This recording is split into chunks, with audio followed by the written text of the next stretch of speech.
বজ্র কঠোর আওয়াজ তুলি পাহাড় ছাপিয়ে, হাল জামানার ফেরাউনের প্রাসাদ কাঁপিয়ে।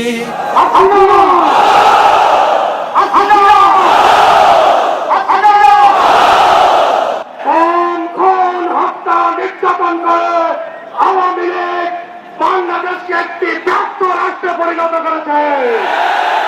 এদেশের সমৃদ্ধ অর্থনৈতিক কাঠামোকে ভেঙে ফেলেছে ব্যর্থ আওয়ামী লীগ সরকার।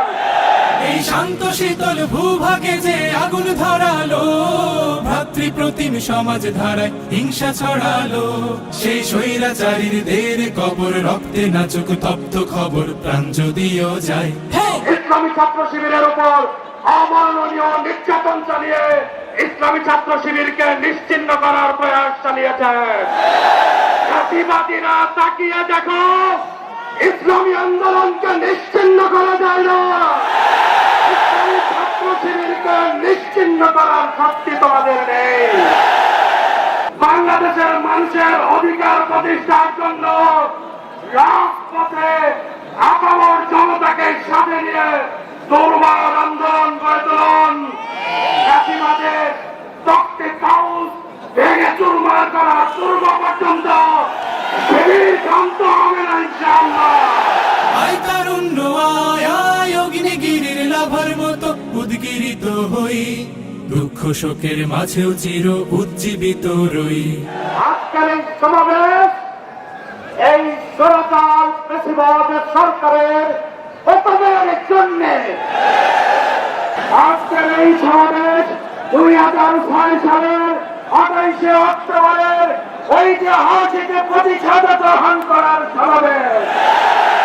জনগণ জানাতে এসেছে শহীদের রক্ত বৃথা যেতে পারে না।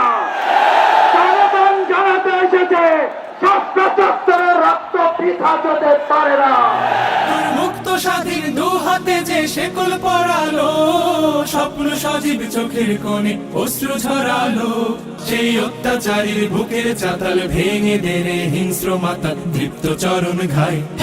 এই 28 অক্টোবর রোগী বৈঠা নিয়ে জামাত ইসলামী ছাত্র শিবিরের কর্মীদের উপরে হায়নার মতো ঝাঁপিয়ে পড়ে তাদেরকে হত্যা করেছিল। সাপের মতন পিটিয়ে সাপকে যেমন পিটিয়ে হত্যা করে আমাদের ভাইদেরকে তারা হত্যা করেছিল। আমরা প্রতিশোধ নিতে চাই। আমাদের প্রতিশোধ হত্যার বদলে হত্যা নয়।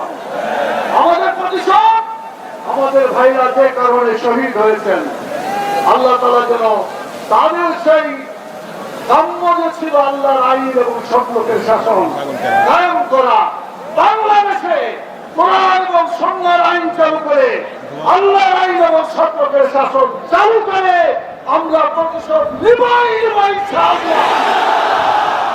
আয় তারুণ্য আয়